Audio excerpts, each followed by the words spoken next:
emergir do mar uma besta que tinha 10 chifres e 7 cabeças, e sobre os chifres 10 diademas, e sobre as cabeças nomes de blasfêmia.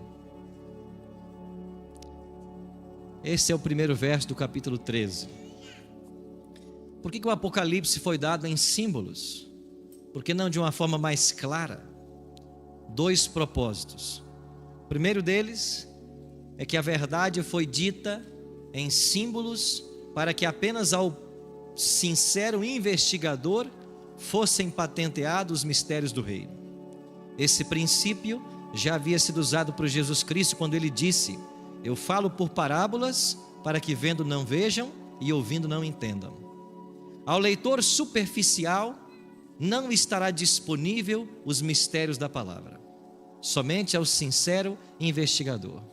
Segundo motivo, criar impacto. Os símbolos, eles têm a função de impactar as pessoas. Por isso nós temos 4 cavaleiros que cavalgam, selos que se abrem, bestas que surgem do mar e da terra, anjos velozes pelo meio do céu. A ideia é impactar as pessoas. E de fato o capítulo 13, ele mexe com cada um de nós. Aqui nós temos alguns elementos simbólicos: uma besta, o mar, 10 chifres e 7 cabeças. Eu não tenho tempo para ler todos esses textos, mas em Daniel capítulo 7, versos 3 e 17, fica bem claro de que besta ou animal em profecia significa um reino ou um poder. O mar, aqui em Apocalipse 17, 15 é dito: as águas que viste, onde a meretriz encontra-se assentada, são povos, nações, multidões e línguas. Logo, capítulo 13 de Apocalipse está falando sobre um poder que se levanta de um local densamente povoado. E este poder tem 10 chifres e 7 cabeças. Historicamente, os 10 chifres têm sido interpretados como 10 tribos bárbaras que invadiram o Império Romano entre os anos 352 a 476. Eu tenho em minhas mãos o livro do Sir Isaac Newton, chamado As Profecias de Daniel e Apocalipse. E aqui nesse livro, na página 56, Isaac Newton ele menciona as 10 tribos que minaram a autoridade do Império Romano. Outros historiadores apresentam uma sequência um pouco diferente, com 3 nuances, mas todos concordam que esses 10 chifres desse poder representam as 10 tribos bárbaras que vão minar a autoridade de Roma até provocar sua queda em 476 de nossa era, sendo Rômulo Augusto o último imperador romano. Esse poder também tinha 7 cabeças, e nós entendemos essas 7 cabeças como 7 reis, segundo o Apocalipse 17 interpreta. São também 7 montes, e a expressão montes ou reis do capítulo 17 também alude a impérios. Então nós temos que buscar na história os impérios que foram antagônicos ao povo de Deus. E é impossível deixar de pensar no cativeiro egípcio, que durou 400 anos. Então o Egito é representado aqui pela primeira cabeça, a primeira nação que oprimiu o povo de Deus. Depois você tem a Assíria, e se você está lembrado, a Assíria foi o império que destruiu 10 das 12 tribos de Israel, lá no ano 722 a.C. Depois você tem a Babilônia, que escravizou as 2 nações, as 2 tribos que sobraram, Judá e Benjamim. E Daniel estava entre os cativos com seus 3 amigos. E por 70 anos Babilônia escravizou aquilo que sobrou do povo de Israel, essas 2 tribos. Depois você vai para a Medopérsia, e esse império também tentou matar e destruir o povo de Deus, principalmente por ocasião de Assuero, com um decreto contra os judeus. Depois você vai para a Grécia, e os gregos também atacaram o povo de Deus, principalmente na pessoa de Antíoco Epifânio, que profanou o templo dos judeus. Depois você chega a Roma.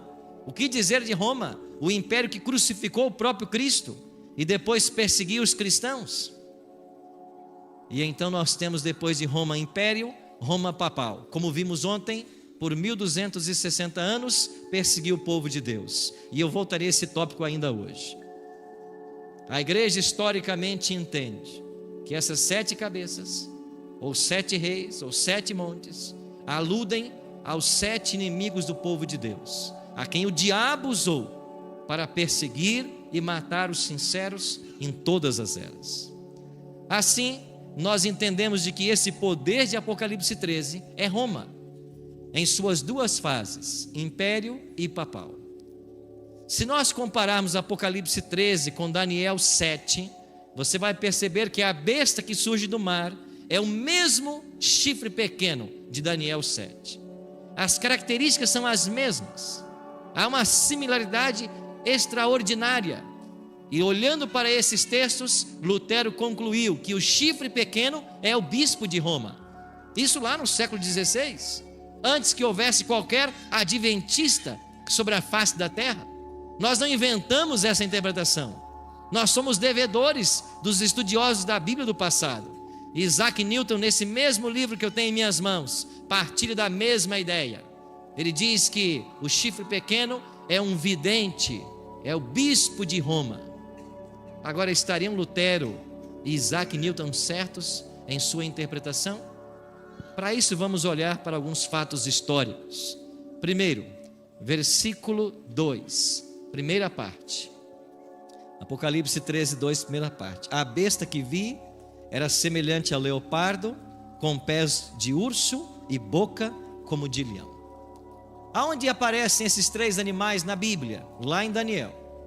Lá está o leão como um símbolo de Babilônia, o urso como símbolo da Medopérsia e o leopardo como símbolo da Grécia. O que é que Roma copiou de Babilônia? Seu orgulho e altivez. O que é que Roma copia da Medopérsia? A adoração ao domingo, porque foi dentro do Império Medo-Persa que se desenvolveu o mitraísmo, um primeiro movimento a adorar o Deus Sol no primeiro dia da semana. E o que é que Roma copiou da Grécia? O panteão de deuses. E assim como os gregos tinham deuses para os sentimentos, para as estações, Roma agora tem um santo para cada dia. Versículo 5: foi-lhe dada uma boca que proferia arrogâncias e blasfêmias e autoridade para agir 42 meses. Primeira parte, este poder recebe uma boca para proferir arrogâncias e blasfêmias. O que é blasfêmia à luz do Novo Testamento? 2 coisas. Primeiro, pretensão de perdoar pecados. Lucas 5:21. O Evangelho diz assim: e os escribas e fariseus arrazoavam dizendo: quem é este que diz blasfêmias? Quem pode perdoar pecados, senão Deus? Cristo foi acusado de blasfêmia, porque ele perdoou pecados. Agora Cristo não blasfemou. E por que não blasfemou? Porque ele é Deus. E só Deus pode perdoar pecados. Há alguns anos eu estava dentro do Vaticano, na Basílica de São Pedro. Era mais ou menos umas 4 horas da tarde, quando um sinal foi dado. E quando esse sinal foi dado, 8 consistórios se abriram, neles entraram 8 sacerdotes e filas se formaram para começar aquilo que a igreja chama de confissão auricular. Confessar os seus pecados ao sacerdote e ele te perdoa. Não bastasse a doutrina da confissão auricular, onde é atribuída a um homem pecador a intenção de perdoar pecados de outrem. Em Roma existem 4 basílicas patriarcais. E essas basílicas são especiais por 2 coisas. Elas possuem uma porta santa e um altar papal. A porta santa se abre a cada 25 anos. E o altar papal, apenas o Papa pode nele celebrar a missa. A cada 25 anos, quando o Papa abre a porta santa, todos os peregrinos que por ali passam, ele tem todos os seus pecados perdoados. Então a ideia de que o perdão de pecados está delegado a um homem ou a um ritual, constitui-se uma blasfêmia. O Novo Testamento diz que há uma segunda coisa que é blasfêmia. João 10:33, responderam-lhe os judeus: não é por boa obra que te apedrejamos, e sim por causa da blasfêmia, pois sendo tu homem, te fazes Deus a ti mesmo. Cristo disse 3 versos antes, em João 10:30. Eu e o Pai somos o quê? Um. Nisso ele se identificou com o próprio Deus. Ele não pecou. E por que ele não pecou? Porque ele é Deus. Mas qualquer um que tente se passar por Deus, nisso blasfema. Rui Barbosa foi um tremendo jurista. Muito jovem, viajou para a Alemanha. E na Alemanha, ele entrou em contato com uma obra chamada O Papa e o Concílio, escrito por um autor que usou um pseudônimo de Janus. Rui Barbosa ficou tão impressionado com esta obra que ele a traduziu para o português. Não só traduziu, como ele preparou um prefácio para a obra. Só que o prefácio ficou maior que a própria obra. Então, em português, você tem o prefácio, que é o volume 1, e a obra original, que é o volume 2. E nesta obra, O Papa e o Concílio, esse escritor, que usou um pseudônimo de Janus, reuniu documentos da igreja para falar a respeito das pretensões papais. E quando Rui Barbosa, que sempre defendeu o Estado laico, teve contato com essa obra, ele se arrepiou em ver os documentos da igreja e o que eles pensam a respeito do Papa, principalmente quando o reconhecem como o próprio Deus aqui na terra. Alguns documentos foram extraídos desta obra e eu menciono 2. Nós, disse o Papa Leão XIII, temos sobre a terra o lugar do Deus Todo-Poderoso. E no dicionário de Lícius Ferrari, o Papa é de tão grande dignidade e exaltado que ele é, não mero um homem, mas como que se fosse Deus e substituto de Deus. O Papa é de tão grande autoridade e poder que ele pode modificar, explicar e interpretar as leis divinas. O que quer que seja que Deus ou o Redentor faça, o vigário pode fazer sem nada contrariar a fé. Isso nos lembra uma profecia de Daniel 7:25, onde o profeta escreveu que esse chifre pequeno, que é o mesmo poder da besta que sai do mar, proferiria palavras contra o Altíssimo, magoaria os santos do Altíssimo e cuidaria em mudar os tempos e a lei. A lei de Deus sofreu 3 mudanças. Primeiro, a exclusão do 2º mandamento. Segundo, a mudança do sábado para o domingo. E terceiro, a divisão do 10º mandamento em 2. Uma vez que o 2º foi extraído, ficaram com 9. Para voltar a ter 10, tiveram então que dividir o 10º. Essa mudança não é negada pela própria igreja. E há uns 6 anos atrás, faleceu esse teólogo adventista, Dr. Samuel Bacchiocchi. Samuel Bacchiocchi tinha dupla nacionalidade, ele era americano e também italiano. Ele se naturalizou americano. Mas quem sabe, por ser italiano, ele conseguiu ingresso na Pontifícia Universidade Gregoriana em Roma. E quando ele começou o seu programa doutoral lá, ele tornou-se o primeiro aluno não católico da instituição. Ele, um pastor adventista, começou o seu doutorado. E qual foi o tema que ele escolheu? A mudança do sábado para o domingo. E aqui está uma foto da sua tese doutoral, From Sabbath to Sunday.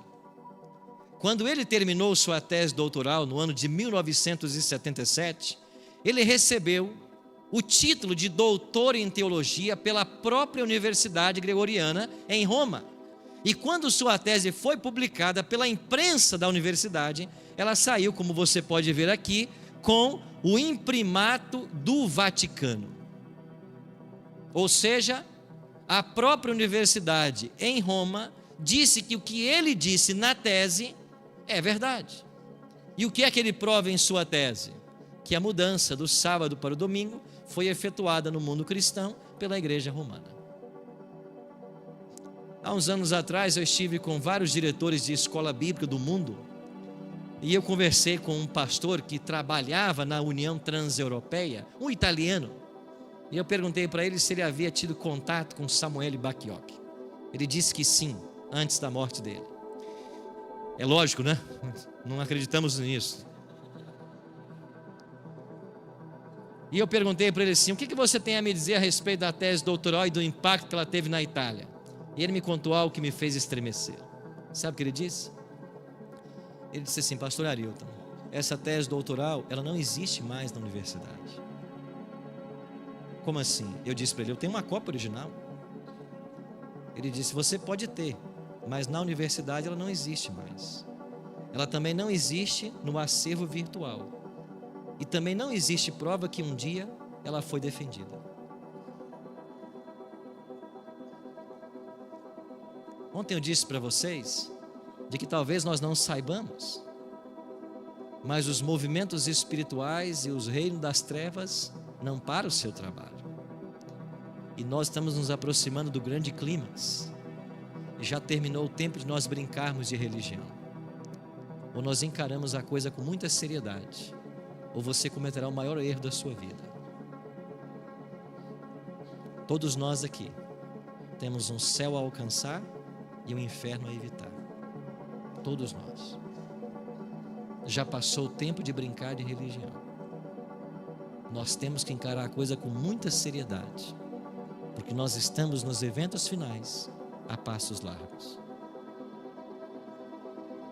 Eu tenho em minhas mãos a carta apostólica Dies Domini, do Sumo Pontífice João Paulo II ao episcopado, ao clero e aos fiéis da Igreja Católica sobre a santificação do domingo.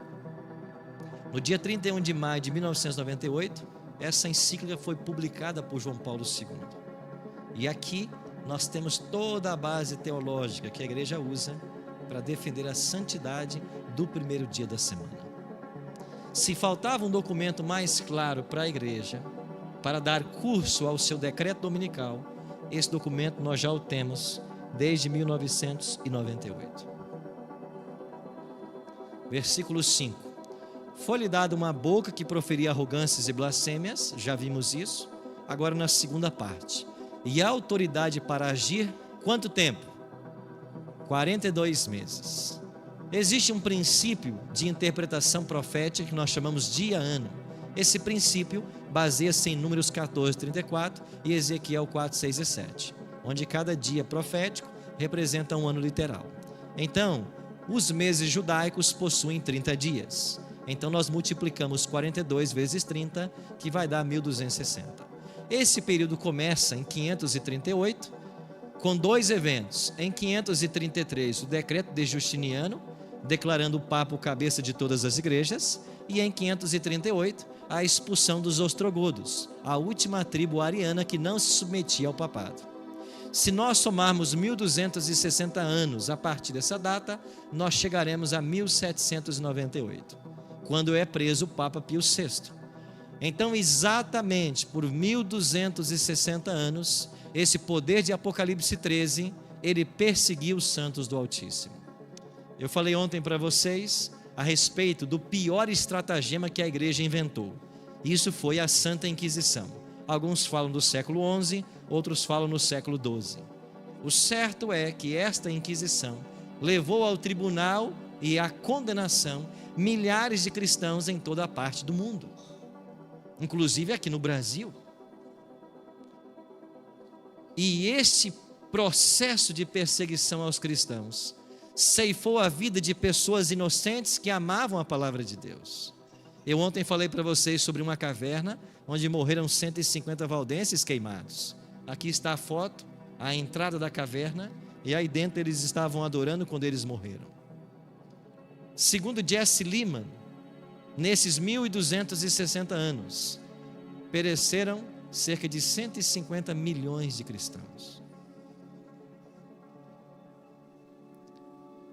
Versículo 3. Então vi uma de suas cabeças como golpeada de morte, mas essa ferida mortal foi curada, e toda a terra se maravilhou, seguindo a besta. Esse verso fala sobre duas realidades. Primeiro, um golpe mortal. Depois, uma cura extraordinária. Esse golpe mortal, sem dúvida, foi a prisão do Papa Pio VI em fevereiro de 1798. E quando o Papa foi preso, deu fim a um sistema que já durava 12 séculos de perseguição. E o próprio movimento do Iluminismo e a Revolução Francesa são fenômenos naturais da revolta humana contra o domínio da igreja. Ellen G. White diz no Grande Conflito que por 12 séculos não houve progresso nas artes, na ciência e no saber. O mundo estagnou-se. Por quê? Porque a ignorância é que interessava. Porque a ignorância é uma arma estratégica que os opressores usam. E enquanto as pessoas estiverem na ignorância, eles podem dominar facilmente sobre elas. E na Idade Média foram criados vários dogmas, várias teorias para amedrontar, para assustar e para manter as pessoas cativas no erro. E nós, brasileiros, herdamos um pouco dessa cultura. E nós crescemos com receios de fazer coisas que não têm o mínimo sentido. Por exemplo, se eu chego em casa e vejo uma sandália virada para cima, eu não suporto. Eu tenho que ir lá e desvirar. Você é assim? Eu aprendi que não podia fazer isso. Colocar a mão na nuca é desejar a morte da mãe. Eu também não podia fazer isso. E nós começamos a aprender um monte de coisas que nada tinha a ver. Cumpriu-se com a prisão do Papa o versículo 10. Se alguém leva para cativeiro vai. Se alguém matar a espada, necessário é que seja morto a espada. Aqui está a perseverança e a fidelidade dos santos. Quando o Papa Pio VI foi preso, ele foi levado para a ilha Santa Helena. E lá ele morreu 2 anos depois. Cumpre-se a profecia. Quem leva para cativeiro vai. Versículo 8.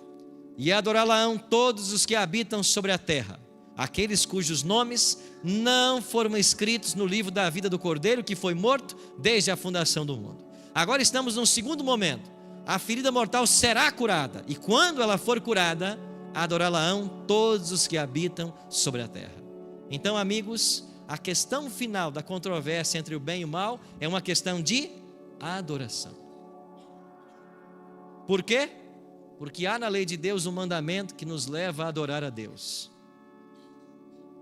A primeira mensagem angélica de Apocalipse 14 diz: temei a Deus, dá-lhe glória, pois vindo é a hora do seu juízo, e adorai. Quem? Aquele que fez os céus, a terra, o mar e as fontes das águas. O quarto mandamento aponta-nos para o Criador. E este poder está tentando mudar a lei de Deus. Eu tenho em minhas mãos a última carta apostólica publicada por um Papa, que foi o Papa Francisco, chamada Laudato Si. E eu queria ler 2 coisas bem interessantes para vocês. A primeira delas, no artigo 71, o Papa Francisco escreve o seguinte: a tradição bíblica estabelece claramente que a reabilitação implica a redescoberta e o respeito dos ritmos inscritos na natureza pela mão do Criador. Isso está presente, por exemplo, na lei do Shabat. No 7º dia, Deus descansou de todas as suas obras. Deus ordenou a Israel que cada 7º dia deveria ser celebrado como um dia de descanso, um Shabat. O desenvolvimento desta legislação procurou assegurar o equilíbrio e a equidade nas relações do ser humano com outros seres e com a terra onde vivia e trabalhava. Ele está claramente fazendo uma menção ao 4º mandamento. E nessa encíclica, louvado seja, Laudato Si, é uma proposta da igreja ao problema ambiental que nós estamos vivenciando em nossa casa comum, que é o planeta Terra. Mas, por incrível que pareça, se no artigo 71 ele faz uma alusão ao sábado, quando nós chegamos ao artigo 237 do mesmo documento, ele diz o seguinte: a participação na Eucaristia é especialmente importante ao domingo. Este dia, a semelhança do sábado judaico, não é mais a lei de Deus, agora é o sábado judaico, é nos oferecido como o dia de cura das relações do ser humano com Deus, consigo mesmo, com os outros e com o mundo. O domingo é o dia da ressurreição, o primeiro dia da nova criação. Quem tem as suas primícias na humanidade ressuscitada,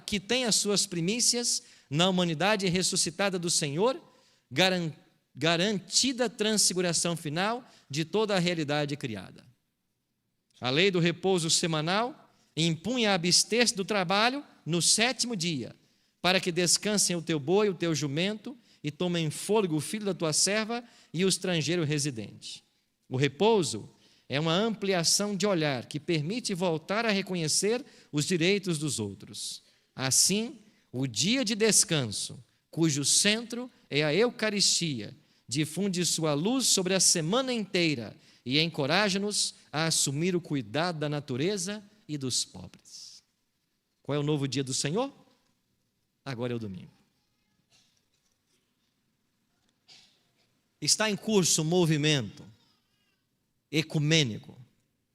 E este movimento ecumênico se dará com base em 2 pseudo-doutrinas: a crença de que a alma é imortal e a crença que o domingo é o dia santo. É por isso que aqui nós estamos para estudar a palavra de Deus, à luz dos fatos históricos, e tomar uma posição. Que posição? Posição ao lado da verdade.